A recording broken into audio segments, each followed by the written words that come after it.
Hola, bueno, ya estamos iniciando la videoconferencia. Bueno, un saludo a todos y todas. Mi nombre es Lisbeth Escarbay Rodríguez.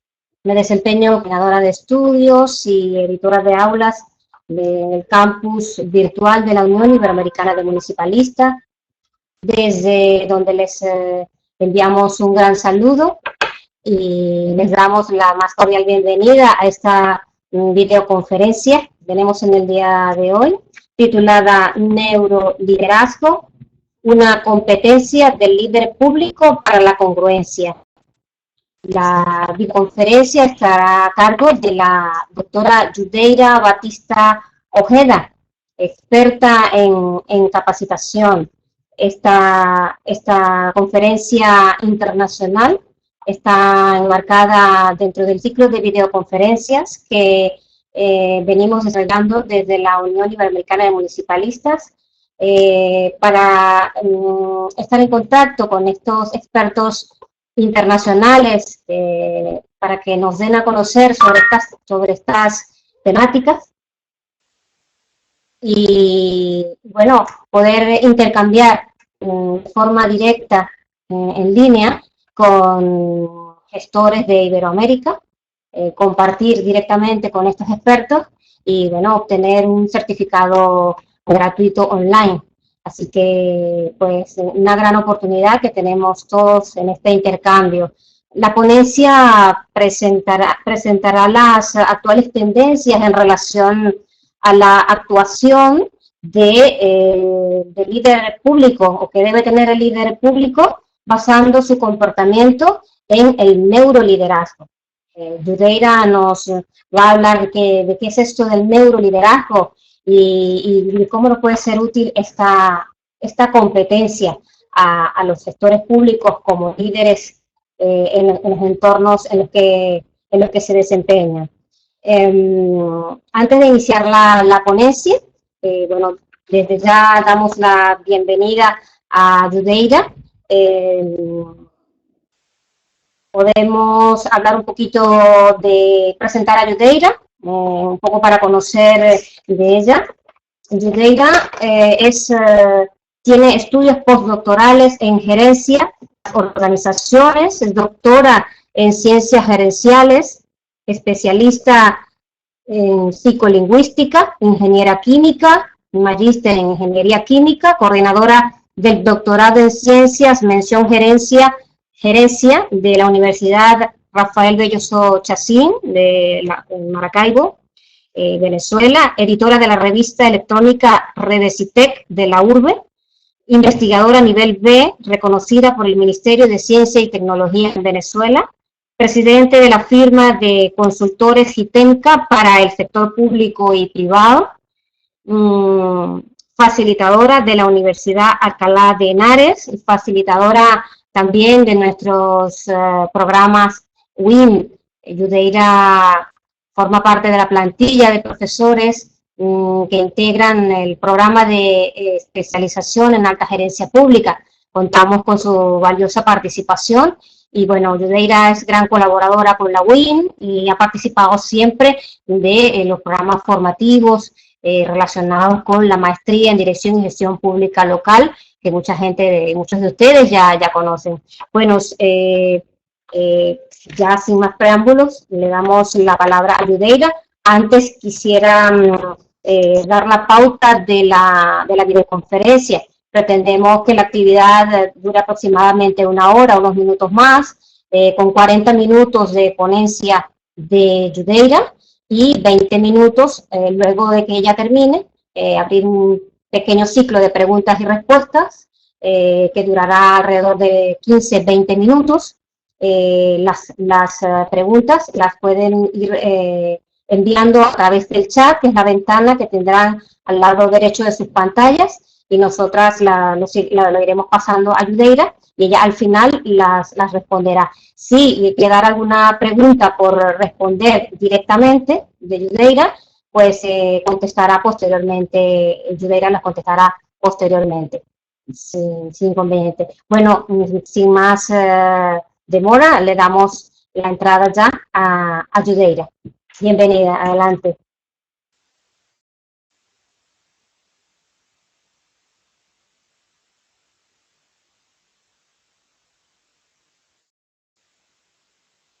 Yudeira, ¿nos escuchas?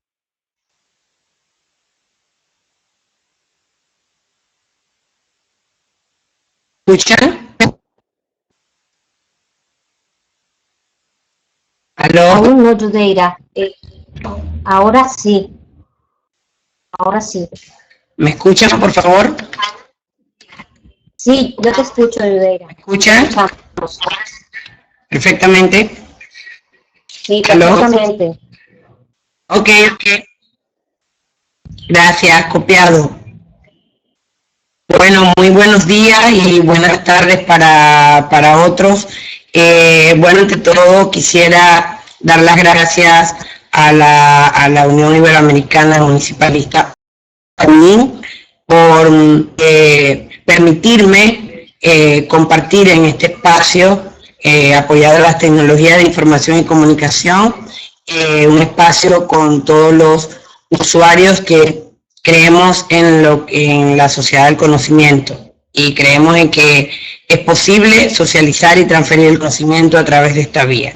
De verdad que felicito a la UIN por esta estrategia disruptiva que pone a la vanguardia todo lo que tiene que ver con el sector público y apalancarnos en lo que significa compartir este conocimiento y compartir esta disertación que en el momento hoy soy responsable. De verdad, muchísimas gracias por el espacio.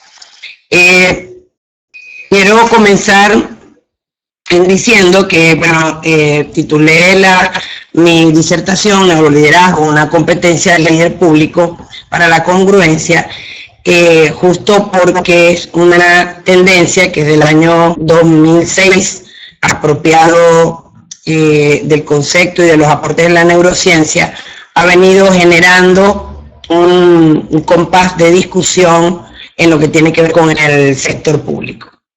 Justamente voy a comenzar diciendo que para esto me estoy apoyando de la neurociencia como tal, como estudio, de la filosofía, de la ciencia de la complejidad, de la teoría del caos, de lo que es la geometría fractal, la ciencia de redes y las lógicas no clásicas.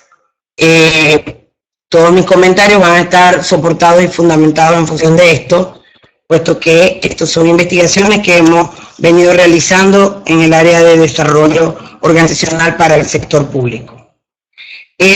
Bueno, pudiera decir que en lo que tiene que ver con las organizaciones, antes hablábamos de que las organizaciones eran lineal, controladas, eran reactivas, eran previsibles, y bueno, de un tiempo acá las sociedades, organizaciones son complejas, sensibles, pero también muy impredecibles.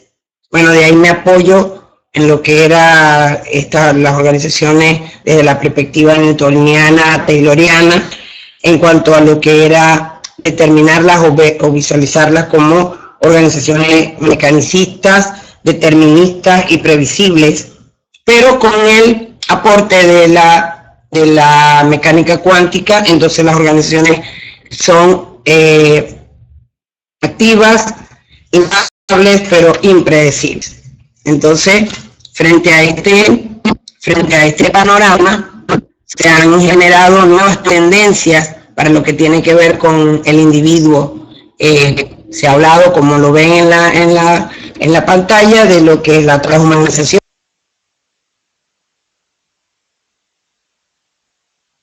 Usuarios. Ok, excelente. Bueno, como les comentaba, entonces, en el mundo, la tendencia en cuanto al área de recursos humanos, talento humano, capital humano, han ido orientando hacia la psicolingüística, hacia la inteligencia emocional, a trabajar sobre el área de resiliencia todo lo que es los estudios de la biopsicosociales, se incorpora la psiconeuroinmunología lingüística y en este momento, hace un par de años, estaríamos hablando específicamente del año 2006, entra el concepto de neuroliderazgo. Tendría que detenerme aquí un poco en cuanto a hacer referencia de algunos autores con los que me apoyé, y en ellos está Silvia Damiano, está Néstor Braido, Lucía, un grupo de autores que en términos de neurocientíficos han venido estudiando el comportamiento del individuo, soportaron estas investigaciones que hemos concebido y que hoy les estoy poniendo a su disposición. Para continuar, comienzo haciendo unas reflexiones iniciales y entonces expreso que América Latina en general enfrenta múltiples desafíos de gran complejidad, y aquí voy a tratar lo que es la complejidad desde otra perspectiva. Estoy hablando de planos complicados, donde no se hablan de tejidos o entrecruzamientos, sino temas que tienen que ver con la agudización de las asimetrías sociales, las limitaciones en arreglos institucionales para afrontar algunas crisis que de alguna manera se han nombrado crisis sísmicas, e incluso para los efectos de otro tipo de organización, los sobresaltos en los mercados. Todo esto viene a generar que hacia el interior los gobiernos, tanto locales como gobiernos nacionales, tienen que trabajar constantemente con los problemas públicos, resultantes incluso de configuraciones fractales o dimensiones que son susceptibles a abordajes sectoriales propios. Es decir, que no hay un tratamiento lineal sobre la cantidad de situaciones por las cuales se presentan.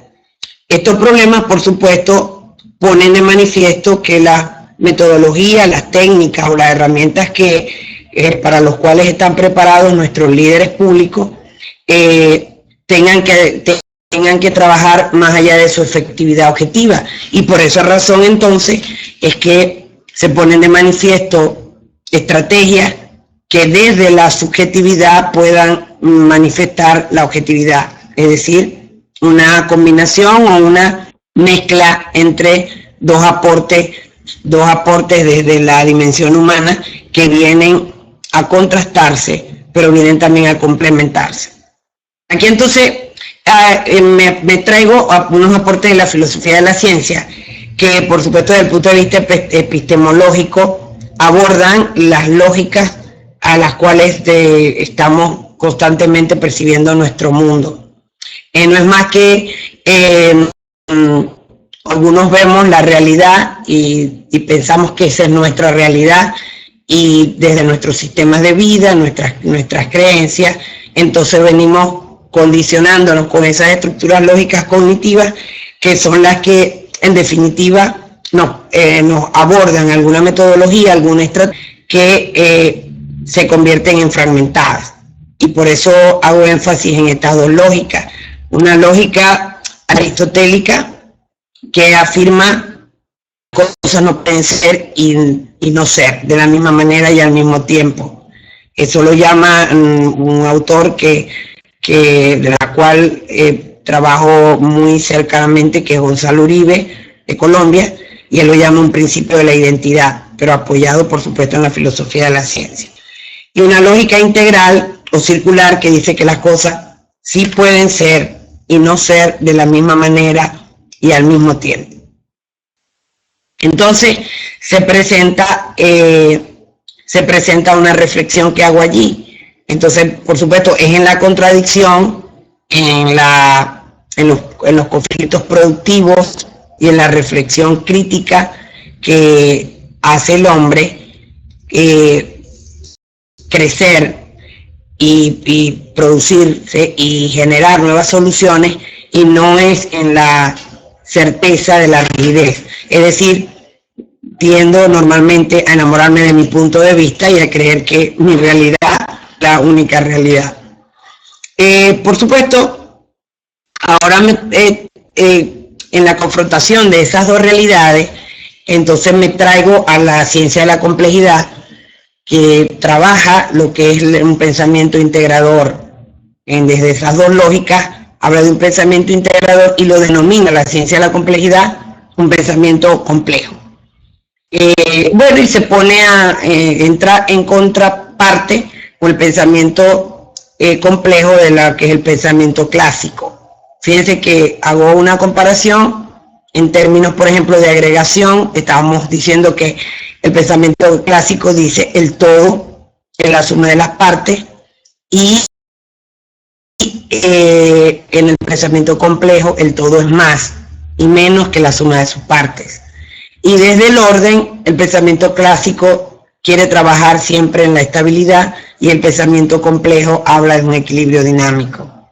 Y desde la evolución, habla el pensamiento clásico de una causalidad lineal, complejo hablamos de una multidisciplinaridad de factores.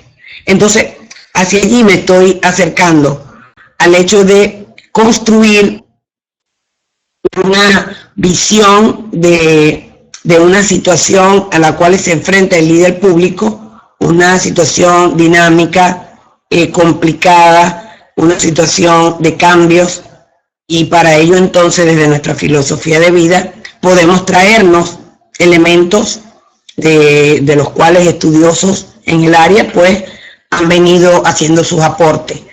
Y entonces aquí traigo a la ciencia de la complejidad, que a su vez se apoya de tres principios importantes. Un principio dialógico, que justamente habla del diálogo entre dos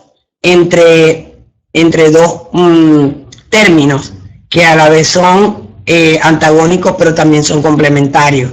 El principio dialógico puede perfectamente aceptar un efecto combinado entre el orden y el caos.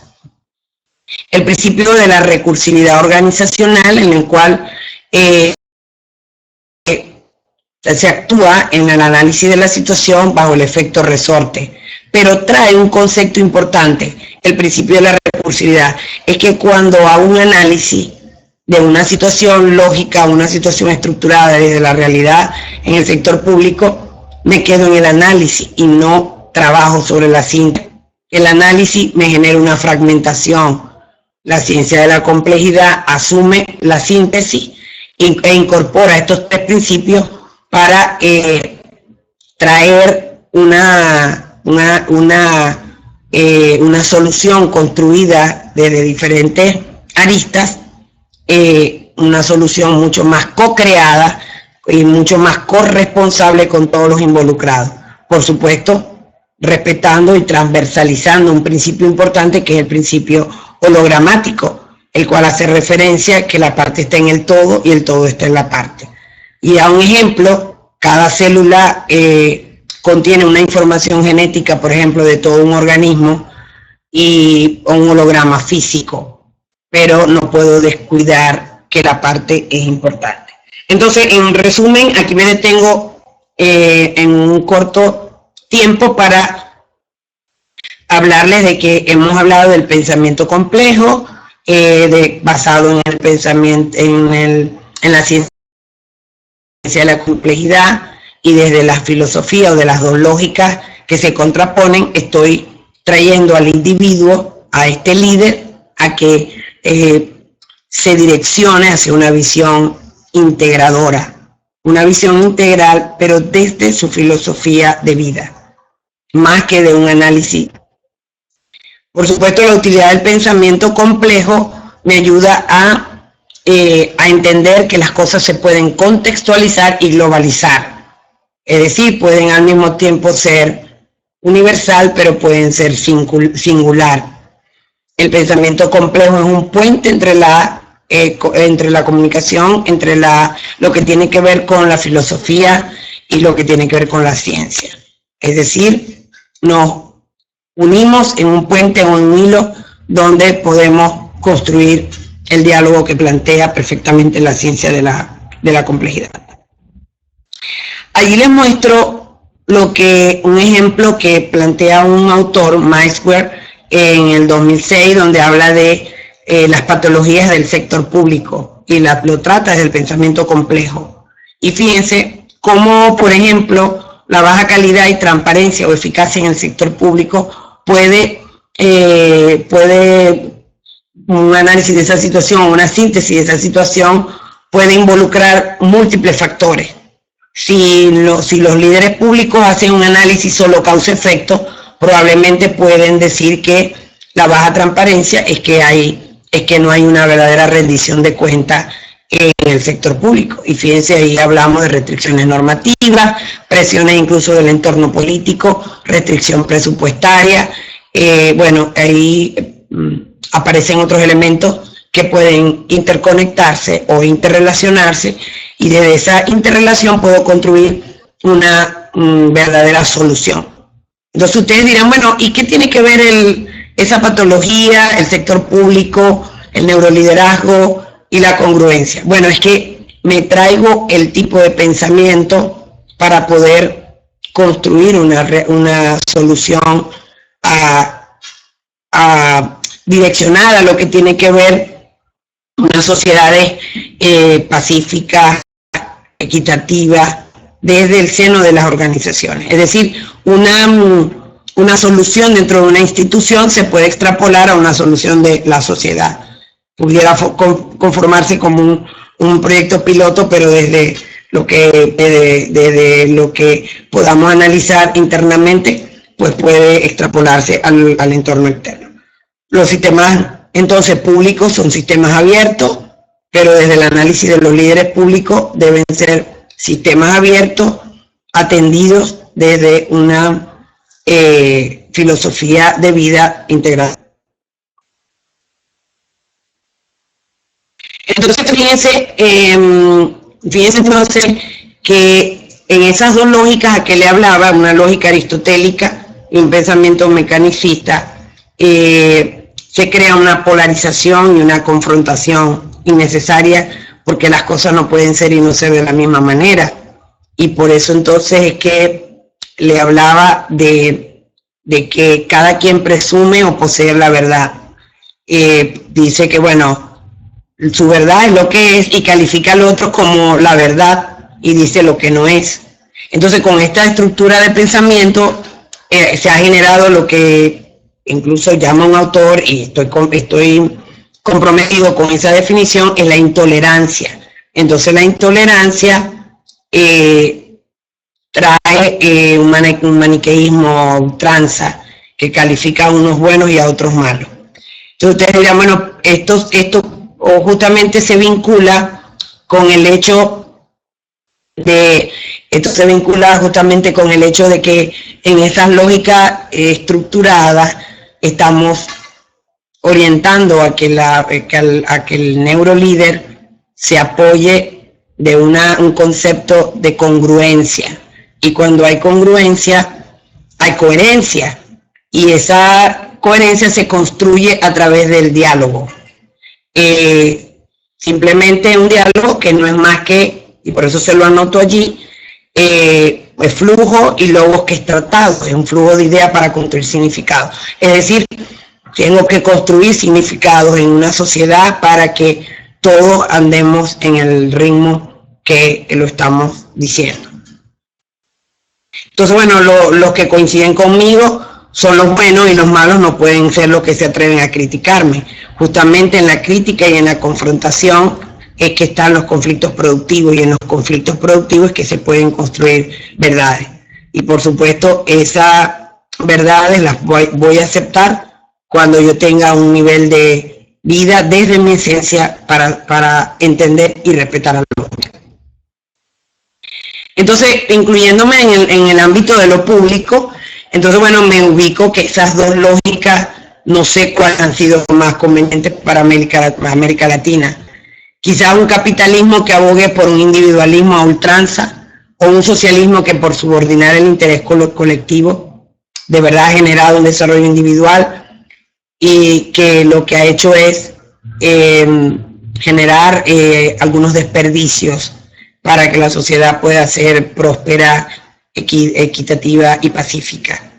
Entonces, bueno, la propuesta desde esta investigación entonces es que lo ideal es una integración de las dos grandes corrientes de pensamiento. Un capitalismo con un alto sentido social basado en un individualismo sano, socialmente responsable, reconociendo sus capacidades neuronales para el logro de su prosperidad o para el logro de una sociedad próspera, equitativa y pacífica. Y por supuesto que dependerá entre múltiples factores, como la multiplicidad que me trae la ciencia de la complejidad de un liderazgo auténtico. Ahora bien, allí entonces, por eso es que denomino mi conferencia congruencia. Mientras haya congruencia y hay un líder público auténtico, entonces puedo construir una sociedad en América Latina en la que sueño, una sociedad próspera, equitativa y pacífica.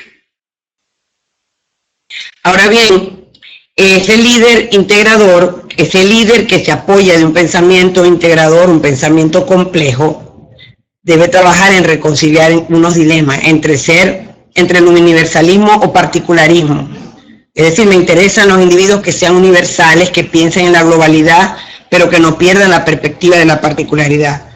Que sean individualistas, pero que también no se divorcien de lo que es la comunidad. Que sean muy racionales, pero al mismo tiempo sean muy emocionales. Que tengan un control emocional frente a alguna situación, pero que lo expresen emocionalmente.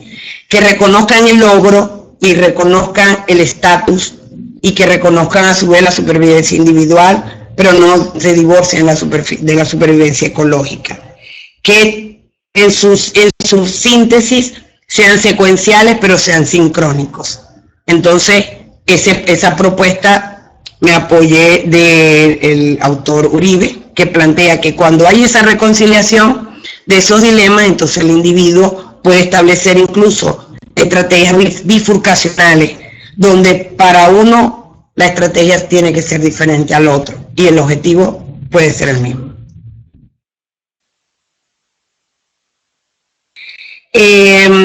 Ahora bien, entonces la calidad del liderazgo público va a depender entonces, si esto es así, de su nivel de conciencia. Entonces hago unos tips de reflexiones.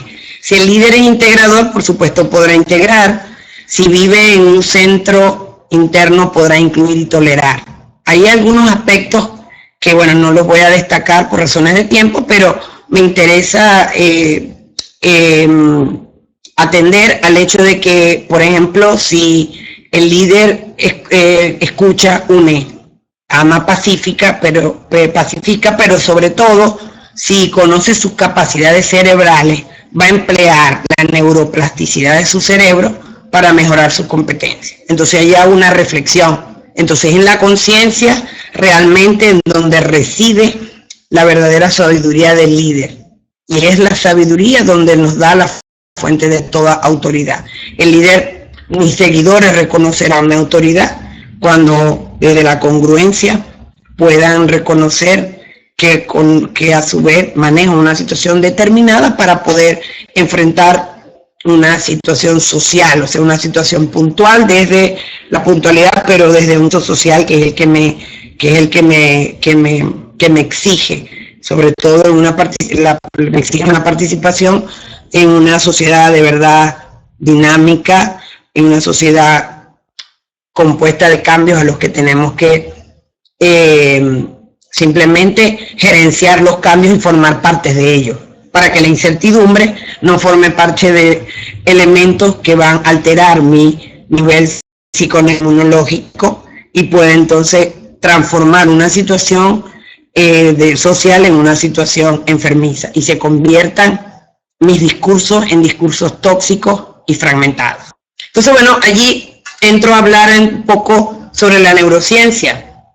Entonces, fíjense, me he traído la complejidad, me he traído el integrador, he propuesto lo que es un líder integrador y ahora entonces me detengo a hablar un poquito sobre la neurociencia, porque no pretendo que en mi disertación podamos convertirla en una amplia información de neurociencia. Pero me interesa que me acompañen en algunas cosas como es que la neurociencia opera y trabaja la anatomía y la fisiología del cerebro humano, pero además apunta a trabajar sobre la capacidad que tiene el individuo para autodirigirse y funcionar con desconocida autonomía.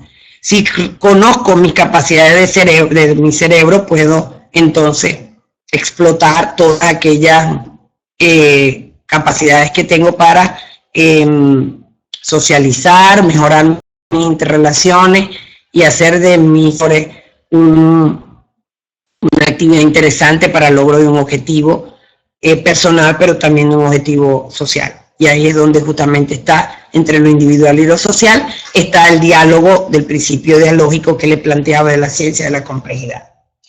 Bueno, fíjense, algunas técnicas las hemos manejado, las hemos conocido, pero de manera explícita quise comentarles que, bueno, dentro de esas tecnologías médicas medulares, resonancia magnética, las tomografías de emisión de positrón, el análisis de ondas cerebrales, todos esos son elementos que ayudan a que podamos conocer un poco más de nuestras capacidades cerebrales. Y sobre todo que ahora podemos estudiar lo que es la detección y seguimiento de secreciones hormonales. Segregamos hormonas como el hecho de, ahí me detengo un poco el de segregar los niveles de cortisol, que entonces cuando se alteran producto del estrés, generan entonces una sintomatología que además se convierte en el tiempo en una patología. A todo lo que no le podemos dar respuesta, siempre va a ser un estrés. El estrés nos altera el crecimiento sistemático de nuestras células y entonces puede transformarse en una enfermedad. Y justamente queremos individuos sanos para una sociedad sana que tanto nos necesita.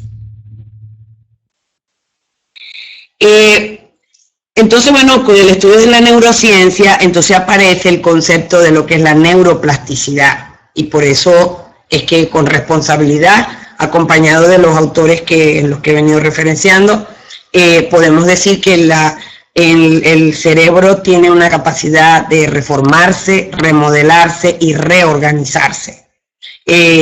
Por eso es que de allí es que surgen tendencias como la programación neurolingüística, porque entonces se apoya de la neuroplasticidad, y ahora más tarde rápidamente vamos a hablar del cerebro límbico, que por supuesto, si es un cerebro de gestión de emociones, remodelar y reorganizar mis emociones para atender situaciones que así lo ameriten. Entonces, bueno, la neuroplasticidad se puede conceptualizar como la habilidad del cerebro para modificar o alterar mi propia estructura como consecuencia de experiencias de pensamiento. El cerebro puede tener la propiedad de adaptar la actividad que realizamos. De modo entonces que si yo puedo tener esa destreza natural para crear nuevas sinapsis, puedo crear nueva conformación de conexiones nerviosas, y esa destreza me ayuda a adaptarme entonces a un entorno dinámico para el logro de cambios y la adopción de nuevos hábitos para cambios de percepciones del mundo, y así entonces puedo aprender nuevas conductas y la forma de pensar para generar cambios de paradigmas. Entonces, la neurociencia se apoya de la neuroplasticidad, que es una capacidad, como le repito, para reformarse y remodelar y reorganizar mi cerebro en función de las necesidades puntuales. Bueno, ahí les traigo unas definiciones muy breves, pero bueno, todos sabemos que las neuronas son células del sistema nervioso. Su principal característica es generar una excitabilidad eléctrica que se genera a través de los neurotransmisores, que son unas sustancias encargadas de establecer comunicaciones sinápticas entre neuronas y excitar otra neurona.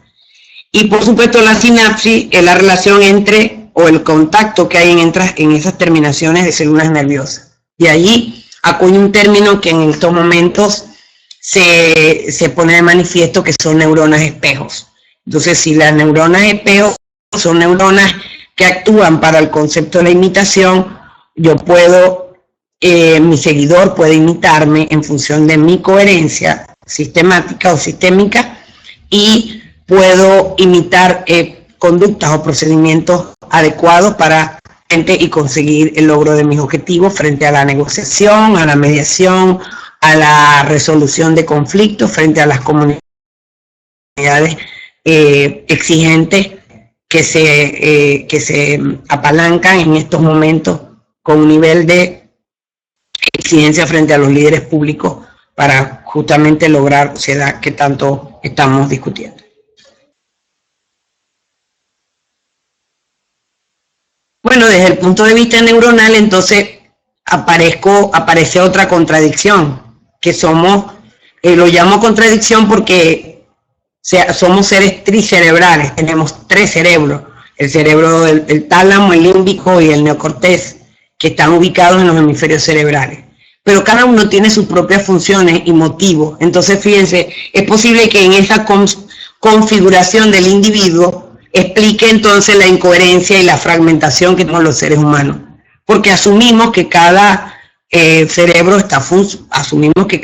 con su función distinta tiene sus logros o sus determinadas funciones, y entonces eso, desde lo que estamos conversando en este momento, entonces hay fragmentación. Pero si hay neuroplasticidad, esa fragmentación se puede convertir en una integración. Y si es posible un pensamiento integrador con una resolución de dilemas, entonces puedo lograr transformación de conductas, incluso cambios de paradigma desde la esencia, desde entender que cambiar se hace necesario para lograr un cambio social. Ahora bien, bueno, como les comentaba, el cerebro reptiliano trabaja sobre la gestión de los instintos, el cerebro medio límbico trabaja sobre la gestión de las emociones, y el cortejo o neocortés trabaja con la gestión de los pensamientos y planes y decisiones. Por eso en esos 3 cerebros, entonces comúnmente los líderes públicos funcionamos a través de los instintos, con nuestras emociones, pero también planificamos, pensamos y tomamos decisiones.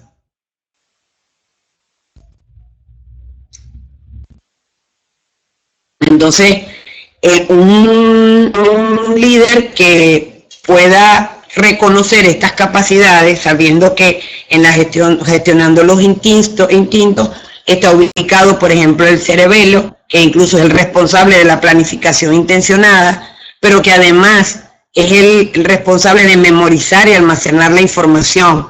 Por eso entonces hago el ejemplo que entonces en materia de incongruencia hay que evitar que la incongruencia se almacene en el cerebelo, porque en un momento donde necesito actuar de manera congruente, esa información viene hacia el presente y puedo actuar de la misma manera. Entonces puedo llevar un hilo que no me conduce a una realidad social que es la incongruencia del líder. Y además allí están ubicados en la gestión de los instintos los ganglios basales, que son los responsables de la información que penetra o que se inserta en nuestro cerebro para un nivel no consciente, y juega un papel determinante en las decisiones, por supuesto, y relacionadas con la adaptación. Entonces, fíjense, cuando tengo un instinto para adaptarme a una situación, debo hacerle caso para no crear omisiones que en un momento determinado me pueden llevar a un resultado inadecuado. En el cerebro límbico o cerebro medio está la gestión de las emociones. Entonces, fíjense, ahí se encuentra, ese cerebro es responsable de nuestra personalidad, de nuestros recuerdos, incluso del hecho de ser como somos. Y sobre todo, desde allí tenemos respuestas emocionales. Fíjense que algo muy importante en la gestión de las emociones, cuando a veces tenemos situaciones donde actuamos con mucha rapidez, no, mira, es que estaba molesto y me molesté y me bloqueé. Justamente esta información, actuamos con emociones, las emociones son muy rápidas, pero son muy imprecisas. Entonces luego entramos al razonamiento, entonces el razonamiento es más lento, pero es más preciso. Entonces lo que debemos, la orientación es establecer un equilibrio entre la emoción y la razón. Y justamente es el diálogo, el principio dialógico del que venimos hablando. Bueno, ahí le comento algunas funciones que tiene el tálamo, el hipotálamo, el hipocampo, e incluso las amígdalas que se encuentran en el cerebro, que son las responsables de controlar la amistad, el amor, el afecto. Pero fíjense también que en este cerebro límbico también es responsable de controlar la temperatura corporal, el nivel de glucosa, la presión arterial, incluso la digestión. Y por eso es que los neurocientíficos se está trabajando sobre cómo, por ejemplo, una fiebre es producto de una alteración somática de temperatura de nuestro cuerpo, puede ser producto de una emoción o puede ser producto de alguna situación en la que hayamos atravesado.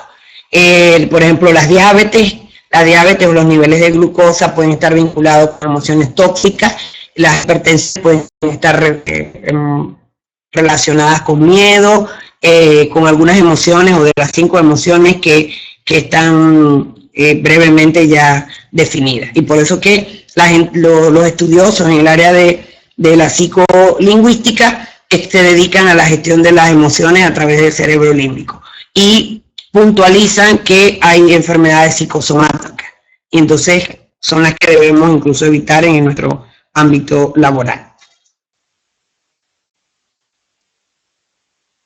Bueno, en el cortés o corteza, que está la gestión de los pensamientos y planes, ahí hay elementos importantes porque es el cerebro del pensar, de imaginar, incluso de la creatividad, porque es ahí donde está la percepción consciente, ahí donde está la capacidad de aprender, razonar y racionalizar, ahí es donde está nuestra creatividad. Entonces, fíjense, el neurolíder apunta mucho a la creatividad y la innovación, porque desarrolla y alimenta su neocortés, porque entre los pensamientos, planes y decisiones puede aflorar los resultados que se esperan, incluso desde el ámbito personal hasta el ámbito profesional. Ahí hay un elemento importante para comentar que me gustaría compartir, que bueno, allí también está el cuerpo calloso del cerebro, que es un puente de fibra óptica de 300 millones de fibras nerviosas, que conectan los dos hemisferios, el derecho y izquierdo. Pero allá hay algo que señalar, que sin ánimos de hacer ningún comentario sobre los caballeros, bueno, pero el cuerpo calloso de las mujeres es de mayor tamaño que el de los hombres. Por eso es que las mujeres tendemos, frente a tareas complejas, podemos integrar más fácilmente. En cambio, la de los hombres es mucho más focalizada y podemos relacionar elementos que de repente están bastante distantes. Hay muchos ejemplos de líderes de comités o de consejos públicos o de alcaldes que tienen en su tren ejecutivo un número importante de mujeres porque planificamos, integramos, somos más rápidas en eso, pero para efectos de las discusiones políticas utilizan a los caballeros porque son más focalizados y son menos, en todo caso, menos dispersos frente a una situación determinada. Ahora bien, frente a una breve descripción de lo que es la neurociencia y el aporte que tiene la neurociencia y una revisión sobre lo que es la situación de los líderes en América Latina, entonces me atrevo a presentar unos retos que tiene el líder público en el siglo XXI. Bueno, fíjense, el cambio implica sufrimiento, porque, bueno, cambiar resulta difícil para todos, porque incluso nos provoca sensaciones fisiológicas que nos molestan. De hecho, cuando hay un cambio, inmediatamente nos toca nuestro estómago, se afectan nuestras emociones e inmediatamente nos bloqueamos. El humanismo está sobrevalorado. En la práctica, el método empático, ese de ponerme en el lugar del otro, convencional, bueno, ya no funciona mucho porque ya la persuasión no cautiva incluso no cautiva suficiente a los ciudadanos, entonces hay que darle una mayor respuesta. La concentración es poder, es decir, el acto de prestar atención genera cambios químicos y físicos en el cerebro. Las expectativas dan forma a la realidad. Los preconceptos de las personas tienen un efecto significativo sobre aquello que percibe. Pero como soy neurolíder, puedo atender a la percepción y puedo construir sobre diferentes percepciones una realidad que está allí. Y la densidad de la atención da forma a la identidad. Una atención reiterada, resuelta y focalizada puede llevar a una evolución personal duradera y con resultados mucho más amplios para construir resultados mucho más amplios.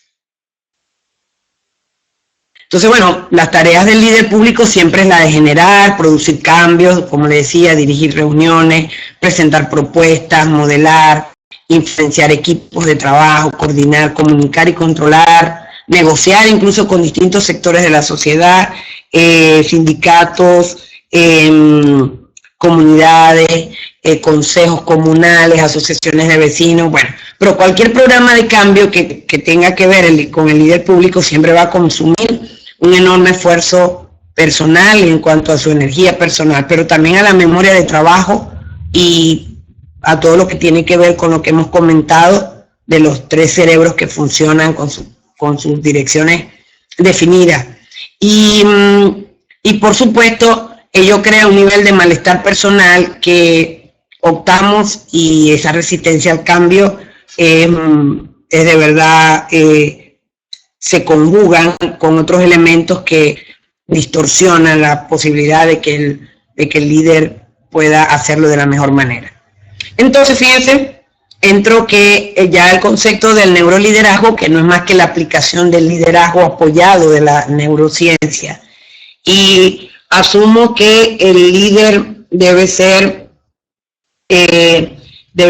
íntegro, o sea, debe trabajar sobre la integralidad, debe ser intuitivo, debe ser imaginativo, y dentro de estos factores que conjugan el neuroliderazgo, viene a introducir un concepto importante que a mi modo de ver nos quiebra o nos cambia un poco de los paradigmas del feedback, esa llamada retroalimentación que lo hacemos a nuestros seguidores. Entonces, el neuroliderazgo desmitificó completamente el feedback, porque plantea que el cerebro, como órgano creador de patrones, crea nuevas redes neurológicas. Darle clase y darle soluciones a las personas ya no es lo más idóneo. Ya no es importante decirle a la gente lo que hay que hacer, porque en esa funcionalidad del 360 grados, nuestros seguidores quieren crear sus propios patrones. Entonces, esa desmitificación desmontó el neuroliderazgo, ese feedback que en general lo llamábamos lo de la teoría de los 360 grados, que era el análisis del supervisor, de los pares y del subordinado. El neuroliderazgo entonces avanza hacia la práctica del feed forward, es decir, un nuevo patrón que a las personas le genera un poco bienestar, porque cuando yo hago feedback, estoy retroalimentando, el cerebro funciona como cuando a un niño se le quita un juguete. Cuando le decimos a las personas que lo que hizo no está bien, el cerebro no lo acepta. Se activan los ganglios basales, el neocortés se descontrola por la parte de lo que tiene que ver con la planificación, y lo que tú tienes reconstruido como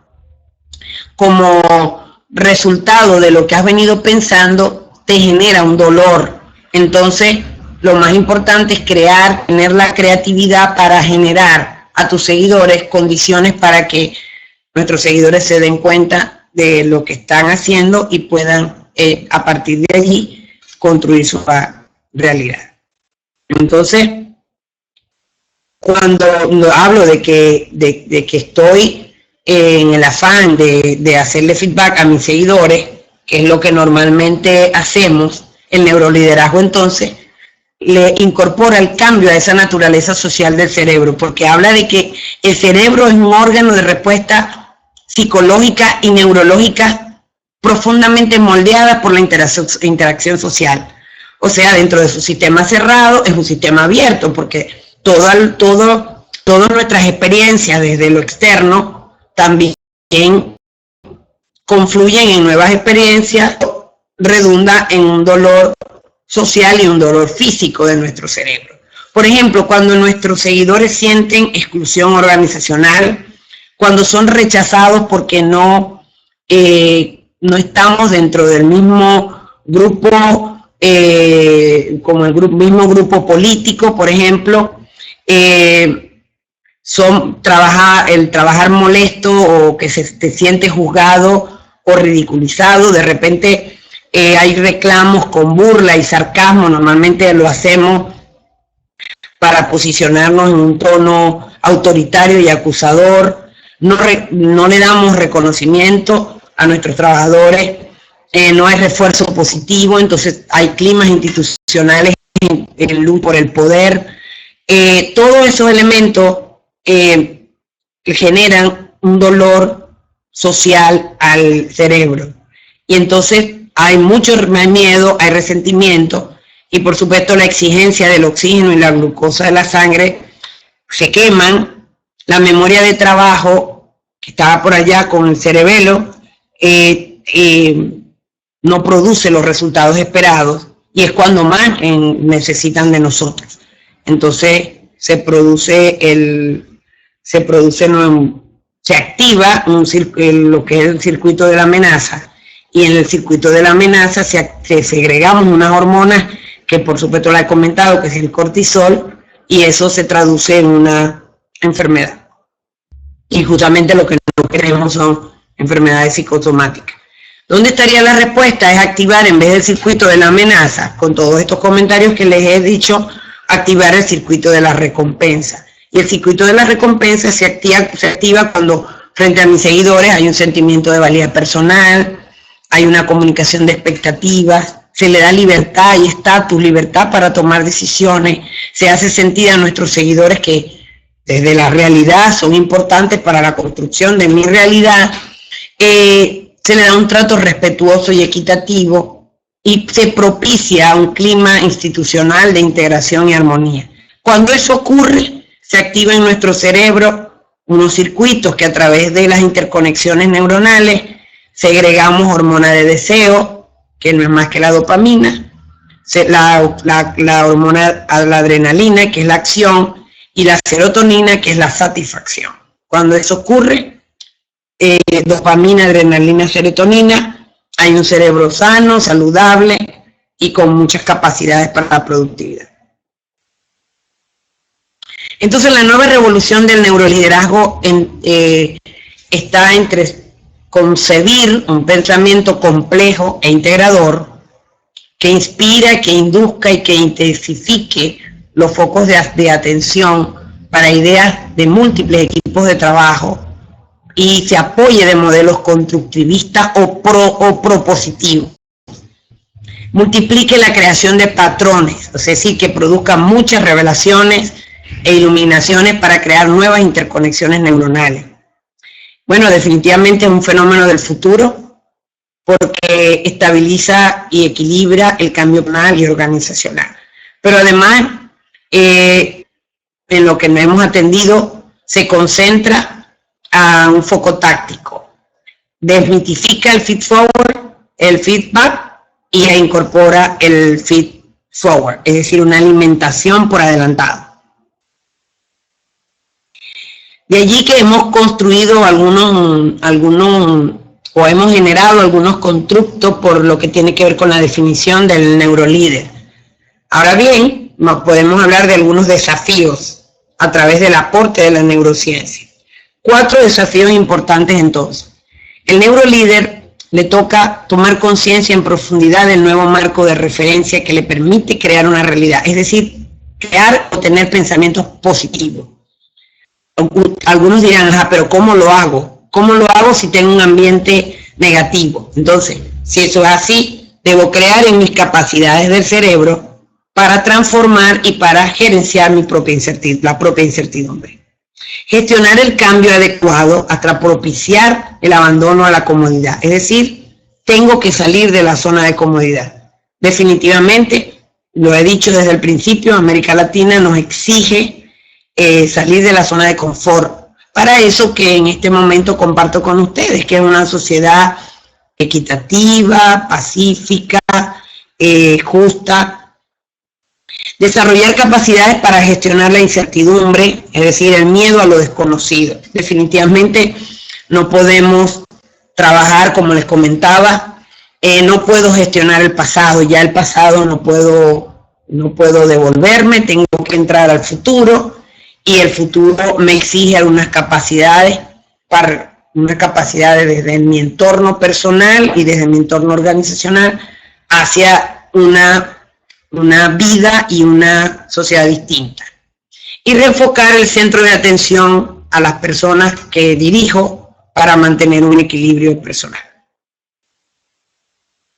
De allí que en el material les explico un poco sobre los efectos que les he comentado con cada desafío, y uno de los que por ejemplo están fíjense, relacionados con lo que hemos comentado. Si tomo conciencia del marco de referencia que me permito crear una realidad, entonces puedo tener éxito en cualquier proyecto que emprenda y puedo tener la posibilidad de crear nuevas realidades. Allí entonces interviene mi cerebro de gestiono los instintos, y cuando gestiono cambio adecuadamente, salir de la zona de comodidad, entonces activo la corteza o el cerebro de la corteza cerebral, cuando entonces me ubico al desarrollo de las capacidades para gestionar la incertidumbre, con lo que tiene que ver con el miedo. Entonces combino el cerebro límbico con el cerebro cortés, y incluyo el cerebro reptiliano. Entonces estoy frente al desafío de mis capacidades neuronales para combinarlas entre lo que quiero construir y lo que definitivamente mi amplio espectro de conocimiento de mi cerebro me va a ayudar a ubicarme en lo que deseo. Bueno, y de manera de reflexión, entonces el desafío de liderazgo es reconocer cómo funciona el cerebro para canalizar el liderazgo, constituir equipos de trabajo efectivos, tomar decisiones en forma efectiva, pero sobre todo motivar a la gente. Las nuevas herramientas no están afuera, definitivamente, sino dentro de cada uno de nosotros. Por eso es que en esta lucha, la psicología tradicional ha tenido que revisar algunos elementos, que ya desde el psicoanálisis ya hay tendencias como la programación neurolingüística, que justo nos dan herramientas para que desde la neuroplasticidad nosotros podamos generar nuestras propias transformaciones. Y en esencia, si creemos en esto, lo vamos a lograr. Si no, podemos buscar expertos, pero los expertos van a trabajar desde la realidad que conciben, y debemos combinar su realidad con mi realidad, y solo mi realidad la puedo construir cuando en esencia reconozca que el cambio es importante. Esta perspectiva del ejercicio de liderazgo, entonces, quiero ser responsable ahí, no propone fórmulas ni recetas predeterminadas, sino que promueve el desarrollo de mis propias capacidades, soluciones y mis propias estrategias, sobre la base de cómo funciona el cerebro de las personas. Definitivamente somos allí. Allí, para ir finalizando, entonces, hago una breve comparación, que además fue apoyada de unos autores que revisamos en nuestras investigaciones de desarrollo organizacional. Entonces, fíjense cuál es la diferencia entonces entre el gestor, el líder y el neurolíder. Entonces, por ejemplo, el gestor se basa en el control, el líder en el conocimiento y el neurolíder en las ideas. El gestor es sistemático, el líder es visionario, pero el neurolíder es creador, trabaja con la creatividad y la innovación. Es decir, se apoya de su cerebro triuno para construir sus realidades. Se centra el gestor en las tareas, el líder se centra en las personas, pero el neurolíder se centra en el talento. Entonces, cuando hablamos en organizaciones sobre talento humano, estamos trabajando con neurolíderes.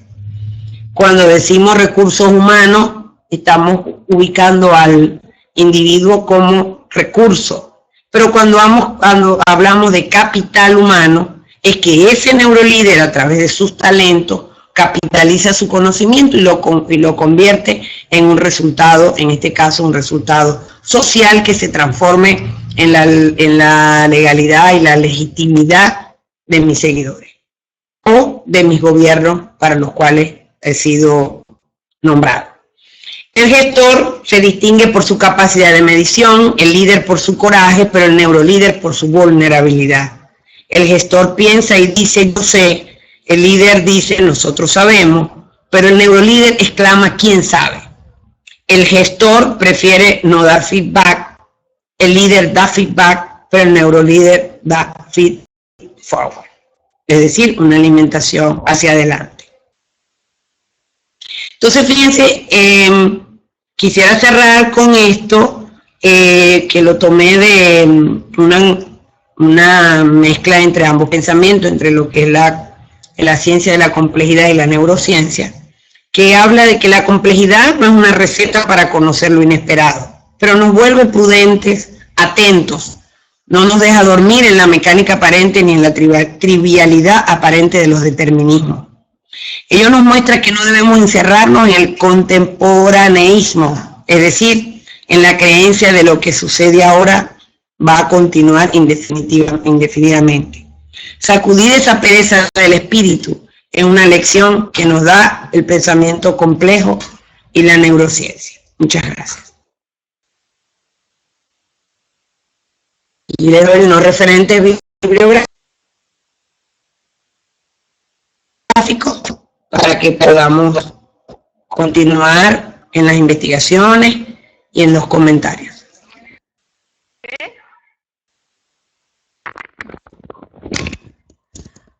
¿Me escuchan? Muchísimas gracias. Sí, Yudeira. Muchísimas gracias por estas sí, aquí estoy, aportes que nos ha brindado.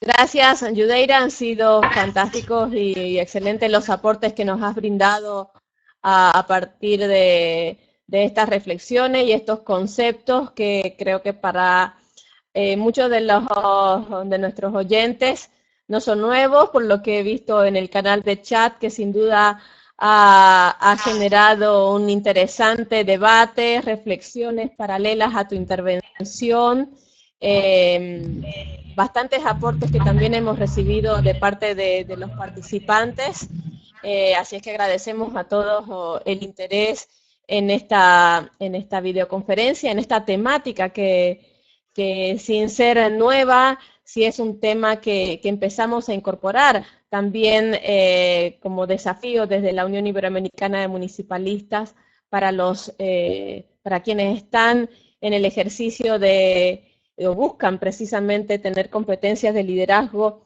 en los espacios públicos. Muchísimas gracias, Yudeira. A partir de ahora vamos a abrir una rueda de preguntas. Hemos tenido oportunidad de ir recogiendo algunas de las inquietudes, reflexiones también que han surgido entre los participantes, y si te parece bien, te voy a leer algunas de las que hemos recibido, y también para tu mejor manejo de las mismas te las voy a facilitar a la vez por correo electrónico, en tanto recibimos las siguientes.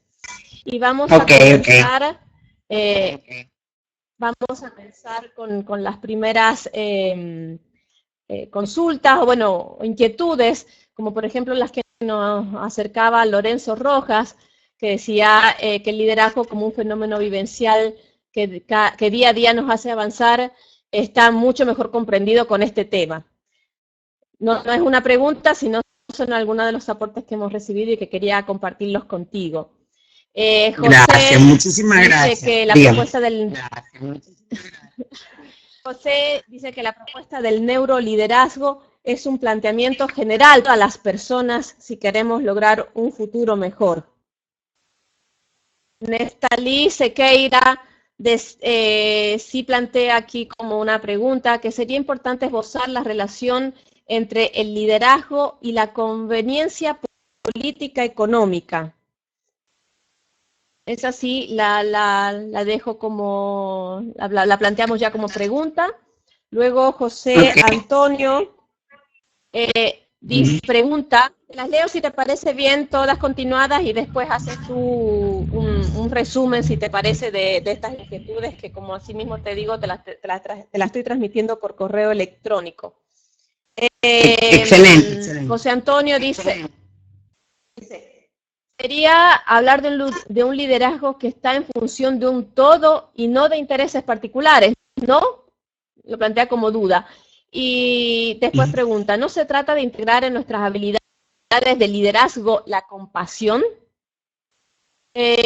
Jimena, por otro lado, dice, lo que pienso es que es valioso tanto el feedback más el feedforward, que se complementan, dice Jimena.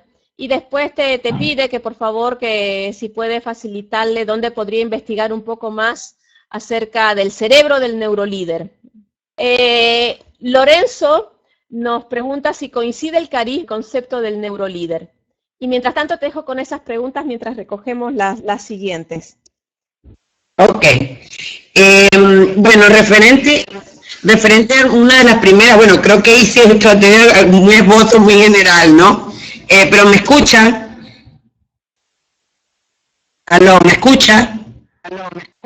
Sí, perfectamente. Ok. Referente a la relación del neurolíder con lo que tiene que ver con la política y con la economía. Bueno, como le comentaba, el neurolíder es una filosofía de vida. Es conocer que tengo unas capacidades que explotar para poder concebir un mejor resultado frente a las situaciones a las que se nos presentan comúnmente.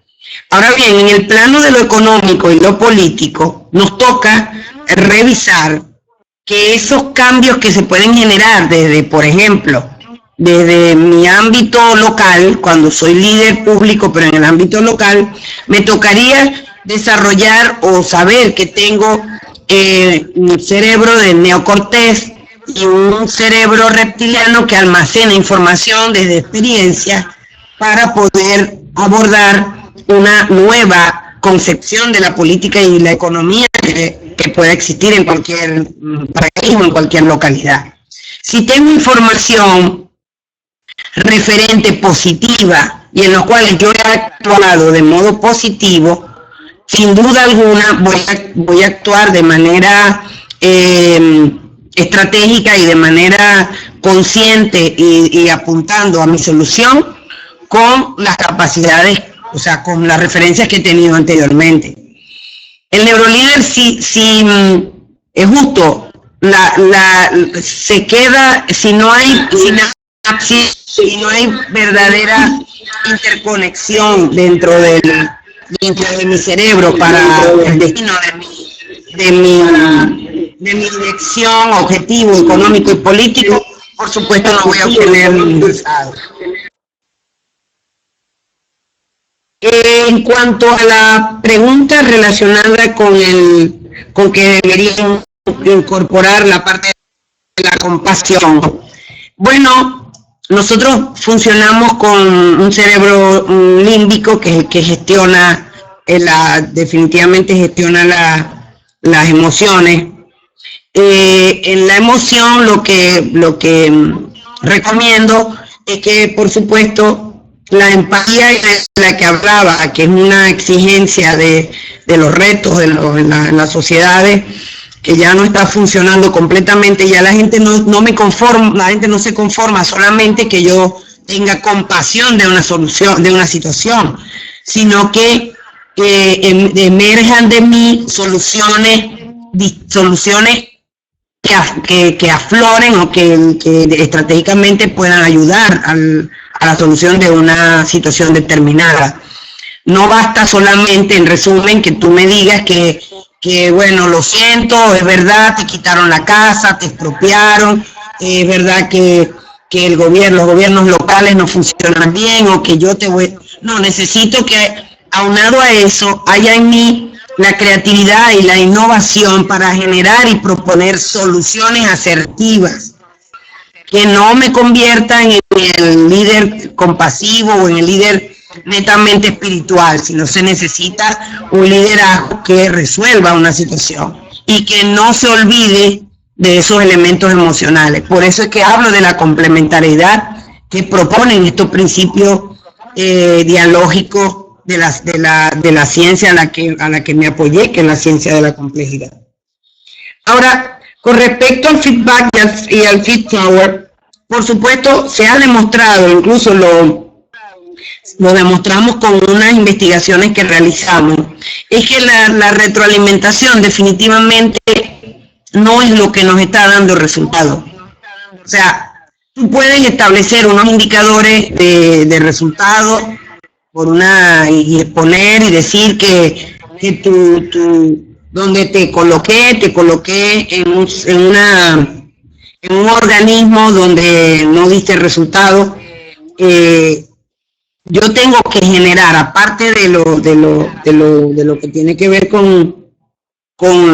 cuando trato en el ámbito personal, que es fundamentalmente de lo que habla el neurolíder, cuando hablo del tratamiento personal, es cuando yo debo crear condiciones en mis seguidores para que la persona se dé cuenta de que hay errores que se han venido cometiendo desde la perspectiva personal para lograr resultados profesionales. Obviamente, si yo tengo que hacer una reunión de trabajo donde voy a decir que mira, en el municipio estamos, los resultados de mi municipio no son los más adecuados y por ende me van a fracturar o fraccionar mi presupuesto local, pues tengo que presentar resultados y tengo que comentarlos en una mesa de trabajo. Pero el neurolíder habla de estas relaciones personales con el seguidor, y desde allí es donde se traducen acciones positivas, fundamentalmente allí. Por eso es que hago una distinción, o hace una distinción entre el feedback personal y el feed forward, o sea, la alimentación hacia adelante. Ahora, respecto a la última pregunta que anoté sobre el carisma y el neurolíder, son dos cosas, a mi modo de ver, distintas. El carisma es algo natural, es algo que desde tus descriptores personales pues llaman la atención sin tener que hacer ningún esfuerzo. Un líder carismático es un líder que sin hablar ya dice mucho.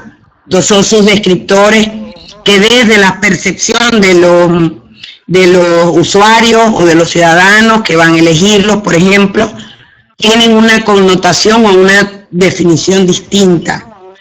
El neurolíder, yo puedo ser carismático, pero no neurolíder. Puedo ser carismático, pero desconocer las capacidades que tengo y no las desarrollo y no obtengo resultados esperados. No sé si con eso respondo las inquietudes. Como le digo, de todas maneras, aquellas inquietudes que no queden completamente resueltas, pues bueno, dejo mis correos electrónicos y mis teléfonos para que sigamos investigando en esto.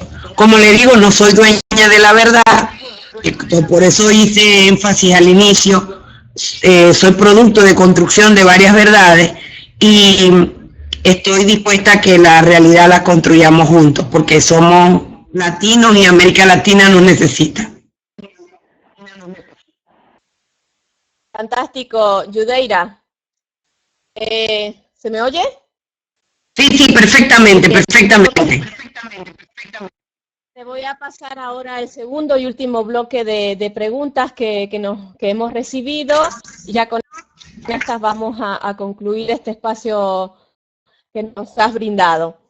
Y te transmito de consultas de Marbella, que dice: buenas tardes, doctora Yudeira, excelente intervención. Y pregunta: ¿cómo lograr ser un líder congruente en Venezuela? Ángela, porque se cortaba el nombre y no sé quién era el remitente de esta consulta, dice: hola, gracias por la conferencia. Y pregunta, dice: ¿es posible que un líder tenga las características de gestor y líder sin perder, valga la redundancia, el liderazgo? René pregunta: ¿retroacción y feed forward son algo similar? Luego, Carmen pregunta: ¿cómo relaciona las premisas planteadas desde el neuroliderazgo con los principios de liderazgo de influencia planteados por Maxwell? Dice, además, considero que se complementan en algunas leyes planteadas por Maxwell, pero quisiera conocer su opinión al respecto. Luego, Leopoldo nos comparte un pensamiento, una reflexión, y dice que cree que una de las dificultades que hay es justamente esa, la de buscar a los responsables fuera y generar culpables, y no lograr ver que los obstáculos y sobre todo las soluciones están en nosotros mismos. Y Amílcar termina también con una pregunta y dice: doctora, ¿acaso en lo relacionado al feedback este puede ser positivo o negativo? ¿Puede esto ayudar a corregir las habilidades del neurolíder? Y con esas preguntas damos por cerrado este bloque de preguntas. Adelante, bueno. Cuando quieras. Sí. Bueno, hay una que no la logré concretar mucho, que creo que fue la tercera, ¿no? Porque la estoy anotando en orden. Bueno, pero voy a intentar responderlas todas, porque eso es justamente que me generará satisfacción para el cierre de esto. Bueno, con respecto a Venezuela, bueno, sabía que no me iba a perder de una pregunta como esta. Pero bueno, la congruencia está relacionada, desde como la estamos viendo en esta investigación, cómo me veo y cómo me ven. En Venezuela pudiéramos decir que el liderazgo no hay un liderazgo congruente, porque desde la medición, cuando sacamos las estadísticas, podemos decir que un gobernador o un alcalde o un presidente debería ser congruente en cuanto a que lo ven como algo positivo y él se ve como algo positivo. Entonces, si la sociedad venezolana en estos momentos no vemos que el liderazgo está apuntando hacia buenos resultados, entonces quiere decir que hay una incongruencia. Hay incongruencia desde esta perspectiva, hay incongruencia desde la percepción de los electores, hay una incongruencia de la percepción de los discursos, pero hay una incongruencia posiblemente, y no me ha tocado revisarla, desde el contacto directo que pueden tener los electores con sus gobernadores. No tengo mucha gobernabilidad en cuanto a decir que son aspectos que se han medido en Venezuela, pero sí desde el análisis simplemente le comenté que la percepción es simplemente una interpretación que hacen desde mis sentidos todo lo que es mi cerebro. Entonces, si soy muy visual, muy auditivo, muy kinestésico, puedo tener una percepción diferente a la que pueda tener otro. Pero en definitiva, si es una pregunta sí o no, yo creo que no hay congruencia en el liderazgo venezolano. Y es desde un análisis que hago muy particular, digno de hacer nuevas investigaciones. La otra pregunta que hablaba sobre que si se puede ser gestor y líder al mismo tiempo sin perder la perspectiva, yo creo que hay yo en el cuadro que presenté algunas diferencias. Lo ideal es que se conjuguen todos los elementos. Lo que sí es que desde la fragmentación, o sea, desde validar la perspectiva del gestor, del líder y del neurolíder, cuando lo hago desde un análisis fragmentado, son cosas diferentes. Pero si quiero hacer una síntesis y quiero generar un resultado, por supuesto, podríamos ser gestor, líder y neurolíder, y sería, por supuesto, lo ideal. Esa concepción trae un elemento, estudios del liderazgo, es que justamente el neurolíder deja atrás un poquito lo que es el liderazgo situacional. Cuando es un líder situacional, que puede ser gestor o líder dependiendo de la situación, hay situaciones inmersas dentro del individuo que no le generan una completa satisfacción en su resultado. Es decir, no puedo actuar dependiendo de una situación, pero no estar conforme de. No sé si me hago entender.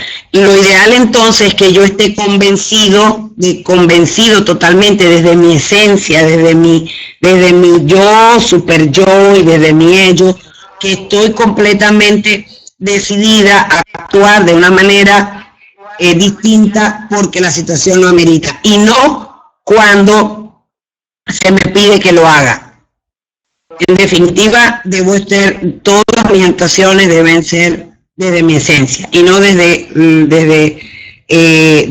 la decisión o desde la necesidad de una situación en particular. Creo que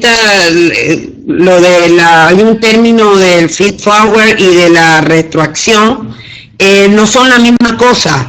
El feed forward es una alimentación hacia adelante, es decir, voy a alimentar situaciones para que el individuo pueda crear su propia situación y pueda entender que hay elementos que trajeron a colación, elementos que se sitúan en una situación determinada, y yo mismo debo darme cuenta. Cuando yo hago, como lo comenté en la exposición, cuando hago feedback, estoy retroalimentando. Por ejemplo, cuando yo le digo a alguien, mira, es que tú no eres productivo y no fuiste productivo en esta situación determinada. Le estoy diciendo, tú no fuiste, ya estoy metiéndome en el ámbito personal. Y entonces cabría responderle, y tú eres modelo para decírmelo. Tú lo has hecho anteriormente. Entonces, esas incógnitas no pueden quedar en el feedback. Y en definitiva, nosotros hemos confundido, y lo digo con unas investigaciones recientes que hicimos, es que las críticas, cuando decimos no, te voy a hacer una crítica constructiva o una crítica destructiva, simplemente son críticas. Y no me gusta que me critiquen.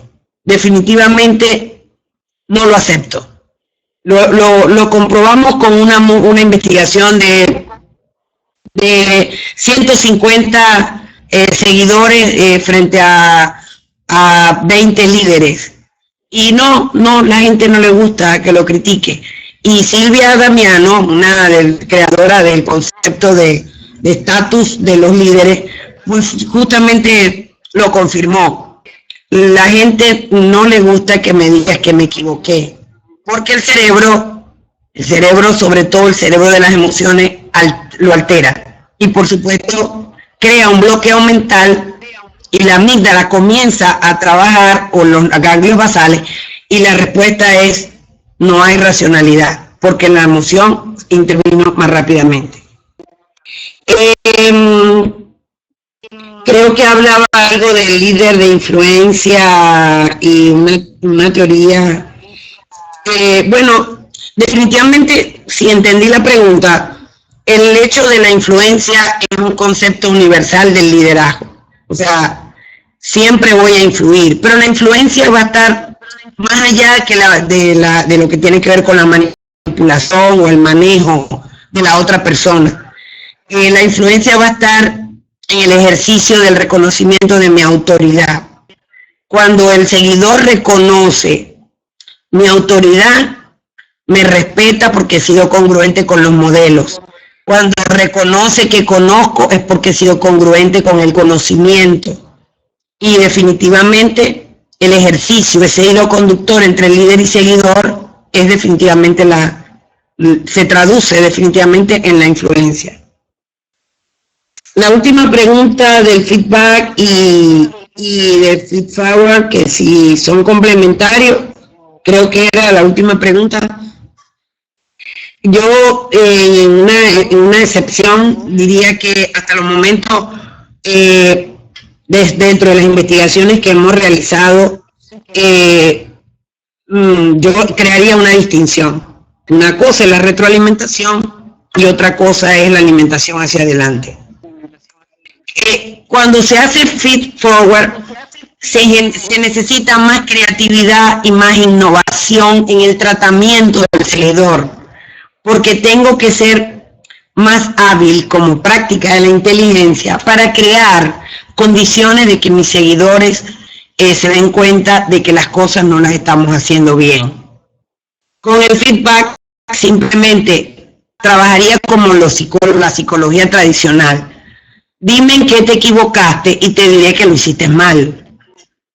Entonces, de allí es que trato de complementar mi argumentación sobre las diferencias entre una cosa y otra, o en la desmitificación que ha hecho el neuroliderazgo frente a esta nueva tendencia que nos obliga a entender que definitivamente tenemos capacidades que no las explotamos y que nuestro sistema de creencias, valores, tergiversaciones que hemos tenido de nuestro pasado que ya no podemos gestionar porque el pasado quedó, es lo que debemos traducir hacia información de alimentación, una información nueva hacia el futuro y que nos dé los insumos para la construcción de una sociedad, como lo decía, pacífica, justa, equitativa y que parta de la construcción de una realidad social que necesita América Latina en términos de un futuro positivo.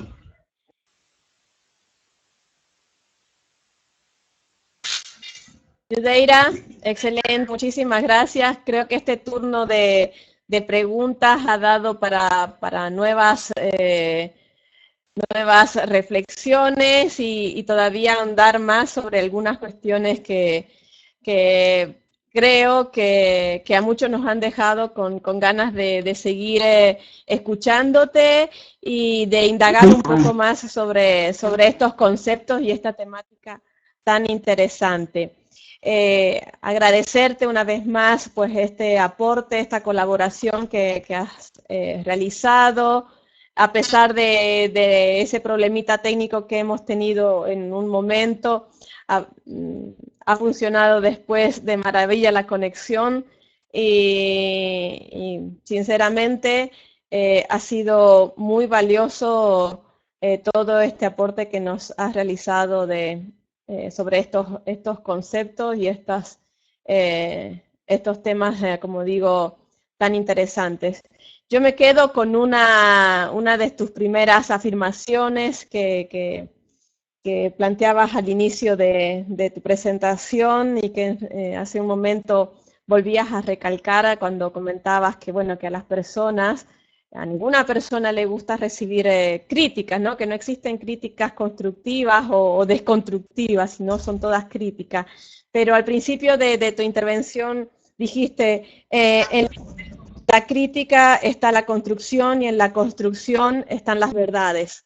Algo así, creo que hay unas palabras que no terminé de apuntar bien, pero creo que era un poco la idea y que realmente definen también pues el trabajo o la política que intentamos promover desde la UIN, que sea esta una comunidad de construcción del conocimiento acerca de la temática municipal, del desarrollo, aportando a una visión de los retos y de los desafíos globales, pero desde la perspectiva constructiva desde el enfoque local, y por supuesto que lo tenemos que realizar entre todos y todas con los conocimientos, las habilidades, las competencias que desde las distintas instancias tenemos para este proceso de construcción.